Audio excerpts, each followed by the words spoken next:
देखिए पहले सब लोग सुनिएंगे, जो कोलबेज इलेक्ट्रोलिटिक सिंथेसिस है इसमें हम लोग एल्केन्स, एल्कीन्स और एल्काइंस की प्रिपरेशन देखते हैं। क्या देखते हैं? एल्केन्स, एल्कीन्स और एल्काइंस की क्या देखते हैं? प्रिपरेशन। ठीक वैसे ये रिएक्शन अगर देखा जाए तो ये कार्बोक्सिलिक एसिड की रिएक्शन है, कार्बोक्सिलिक एसिड के सॉल्ट की। तो पहले हम लोग जानते हो ना, पहले इसके बेसिक्स देखते हैं क्या है। तो देखिए पहले मैं आपको बेसिक बता रहा हूं कोलबेज इलेक्ट्रोलिटिक सिंथेसिस के, देखेंगे। देखिए जैसे ये होता है कार्बोक्सिलिक एसिड, ये जैसे CH3COH, CH3CH2COH, HCOH। अब देखिए इसकी जब रिएक्शन हम लोग NaOH से कराते हैं, NaOH से, तो कैसे रिएक्शन होगी? ये प्लस ये माइनस ये एसिड की तरह ब्रेक कर जाएगा, तो ये हो जाएगा RCO माइनस और यहां Na प्लस आ जाएगा, और दूसरा ये जो H प्लस निकलेगा वो OH माइनस के पास आ जाएगा, तो H प्लस और OH माइनस, तो फाइनली क्या होगा आपका RCO Na, ठीक, और प्लस H2O। तो एक तरह से ये एसिड बेस की रिएक्शन हुई ना। ये रिएक्शन कैसे हुई? ये एसिड है, ये बेस है, तो ये सॉल्ट बना और वाटर है।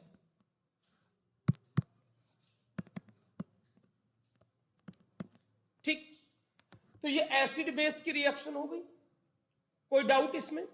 कोई डाउट नहीं। अब आप देखिए कि अगर मान लीजिए हमारे पास ये सॉल्ट है RCO, तो पहले एक चीज यहां देखिएगा, जब ये H निकलता है तो ऑक्सीजन के पास दो लोन पेयर तो पहले से ही है, ये अब ये जब खींचेगा तो इसका भी इलेक्ट्रॉन ले लेगा, तो ये ऐसे हो जाएगा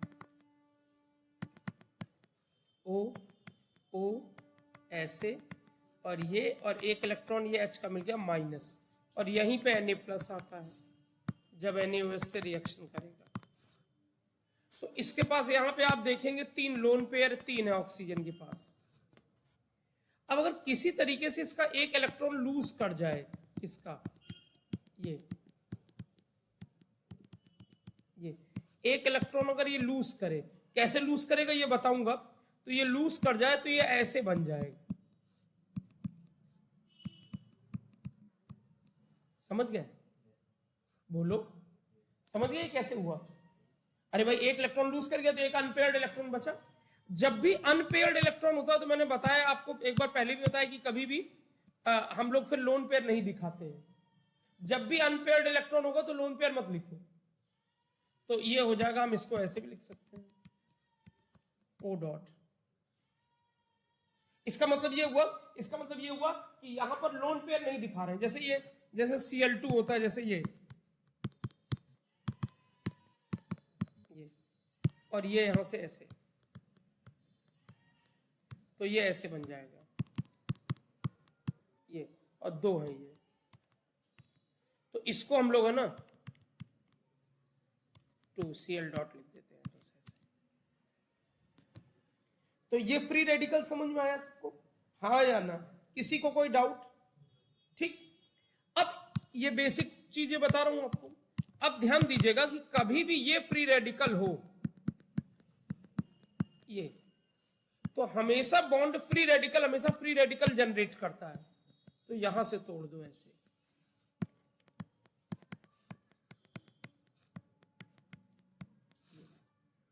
अब एक तो होगा नहीं, ऐसे बहुत सारे, मान लो हमने 2 ले लिए, ये तो 2 ये हो गए, तो इसको हम लिख सकते हैं 2R है ना, तो R डॉट R, ये बन गया RR, एल्केन बन गया ये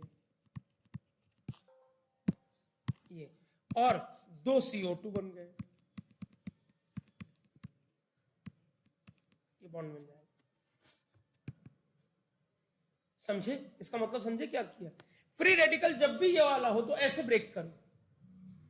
अब इसका मतलब मैं एग्जांपल दे देता हूं, जैसे मान लो ये है CH3CO O माइनस। तो एक जब इलेक्ट्रॉन लूज करेगा तो असल में ये ऐसे है, जब एक इलेक्ट्रॉन लूज करेगा तो ये ऐसे हो जाएगा CH3CO डॉट। अब ये खूब सारे मॉलिक्यूल, हमको बार बार 2 नहीं लिखना है।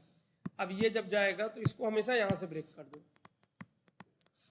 तो ये हो गया CH3 डॉट और COO डॉट, और ये बन जाएगा CO2 निकल जाएगा, और CH3 एक तो होगा नहीं, खूब सारे होंगे, तो इस तरह से। नहीं समझे? बहुत बैलेंस करना हो, जैसे यहां तुम कह रहे हो एक है, यहां 2 लिख दिया आपने, तो हाफ कर दो ऐसे। नहीं समझे? ये पहले इतनी बात समझ में आ रही है, हाँ या ना? तो यहां पे अगर आप देखिए, तो मैंने, अगर आप ध्यान से समझिए, तो मैंने पहले ये एक एसिड बेस रिएक्शन दिखाई है, ये एसिड बेस रिएक्शन, ठीक। तो ये सॉल्ट ऑफ कार्बोक्सिलिक एसिड आया,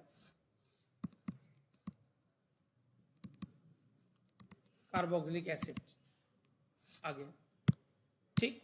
उसके बाद फिर मैंने दिखाया है लोन पेयर का हिसाब किताब क्या है। यहां फिर मैंने इतने में आपको बताया फ्री रेडिकल कैसा है। फ्री रेडिकल लिखते वक्त लोन पेयर नहीं लिखे जाते,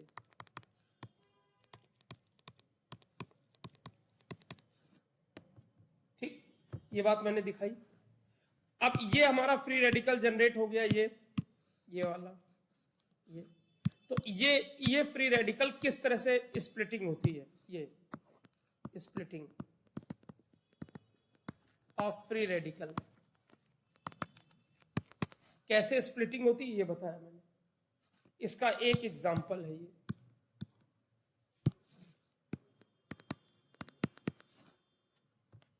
ठीक, कोई डाउट? अब दूसरी चीज, ये इलेक्ट्रॉन लूज कहां करेगा, तो थोड़ा सा इलेक्ट्रोकेमिस्ट्री का कॉन्सेप्ट देखिए, थोड़ा मतलब इलेक्ट्रोकेमिस्ट्री का कॉन्सेप्ट क्या है कि देखिए ऐसा होता ना, ये इलेक्ट्रोलिटिक सेल है,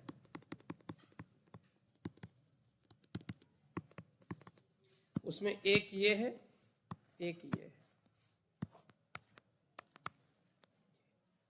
ठीक है ना। तो प्लस बड़ा वाला डेंट प्लस माइनस, ये माइनस हो गया, ये प्लस हो गया, पलट के भी लिख सकते हो, ठीक।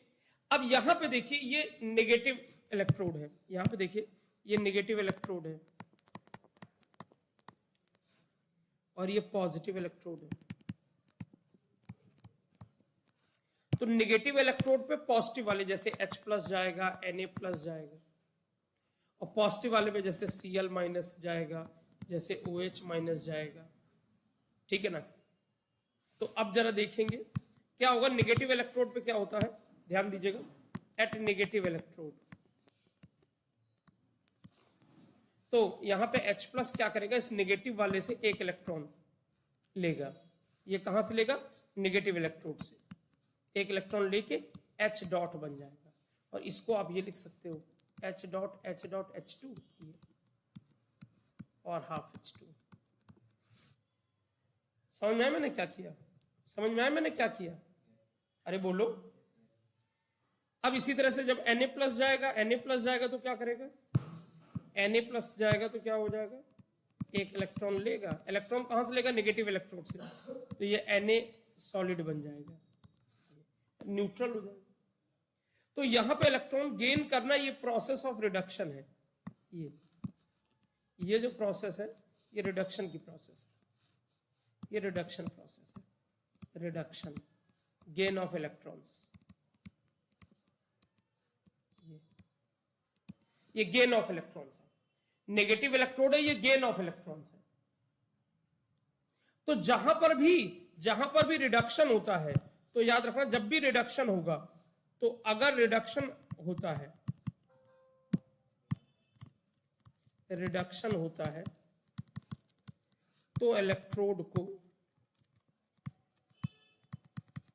कैथोड कहते हैं।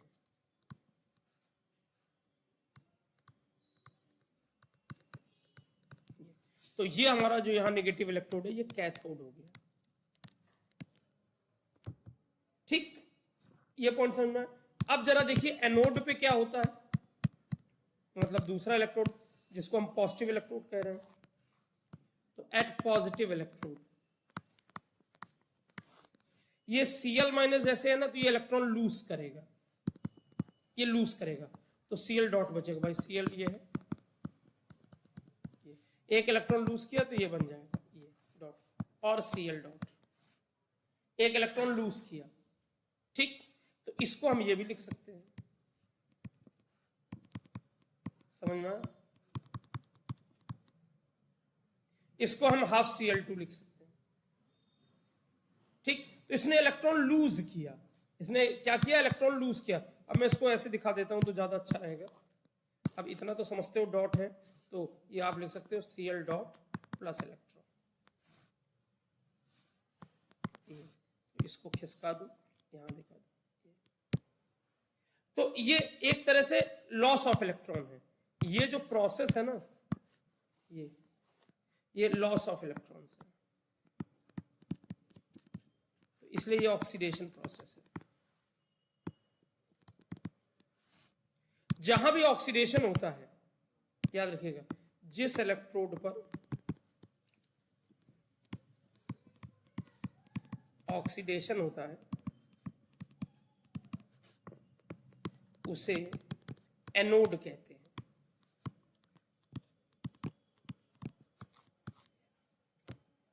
ठीक, उसको एनोड कहते हैं। तो ये हमारा जो पॉजिटिव इलेक्ट्रोड है, ये हमारा हो जाएगा क्या, एनोड।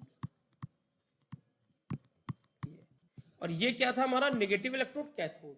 हालांकि ये रटना नहीं कभी कि नेगेटिव हमेशा कैथोड होता है, ये इलेक्ट्रोलिटिक सेल में है। एक जानकारी दे दे रहा हूं, इलेक्ट्रोकेमिस्ट्री में पढ़ते हैं, इन इलेक्ट्रोकेमिकल सेल, ये इलेक्ट्रोलिटिक सेल है, वहां क्या होता है कि जो नेगेटिव इलेक्ट्रोड होता है पर ऑक्सीडेशन होता है, तो वहां नेगेटिव हो जाता है, वो एनोड हो जाता है, और वहां पॉजिटिव इलेक्ट्रोड पर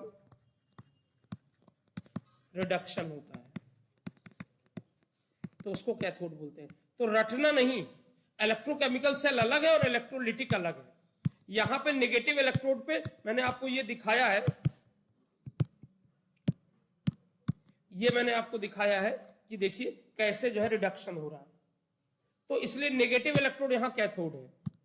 और यहां पे देखिए मैंने दिखाया है आपको कि पॉजिटिव इलेक्ट्रोड पर कैसे ऑक्सीडेशन हो रहा है, तो इसलिए हम इसको एनोड कहते हैं। नहीं समझे? कोई डाउट? कोई डाउट? अब इसके बाद देखिए ये हो गया। अब इसी पे देखिए पॉजिटिव इलेक्ट्रोड पे यहीं अब हम देखिए लिख सकते हैं RCO माइनस है, O माइनस, ये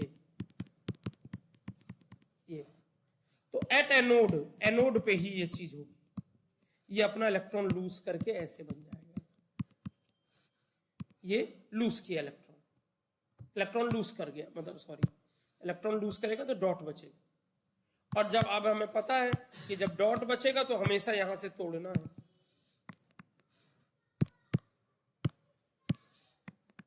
ये यहां से तोड़ देंगे, तो R dot CO O dot, और फिर हमें पता है इसको ऐसे लिखना है।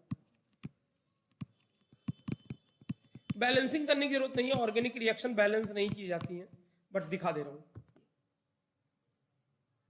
समझ गया सब लोग? फंडा क्लियर हुआ कि क्या हो रहा है, कैसे चीजें हो रही हैं, बोलो। तो अब हम लोग आएंगे, सबसे पहले ये थे इसका बेसिक, ये इसका बेसिक था। अब हम लोग आएंगे सबसे पहले प्रिपरेशन ऑफ एल्केन्स देखेंगे। पहले इतनी बात समझ में आ गई, इतना आप नोट करेंगे।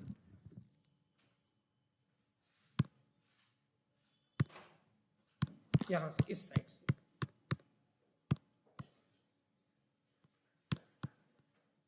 फटाफट नोट करेंगे।